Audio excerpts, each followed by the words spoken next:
Anaya was walking through the zoo, reading signs out loud as she went. Near the parrot enclosure, a colorful parrot named Pico was repeating the same word again and again.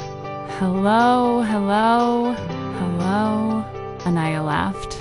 Want to learn a new word, Pico? Pico tilted his head. New word?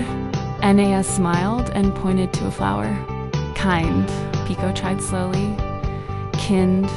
Then Anaya pointed to the sky. Thank you. Thank you. Pico, C-H-I-R-P-E-D. Soon, Pico was learning more. Please, sorry, and friend. Visitors smiled and clapped. Pico flapped happily. Words are fun. Anaya waved. Kind words make everyone smile. Words have power. If you enjoyed this learning story, don't forget to like,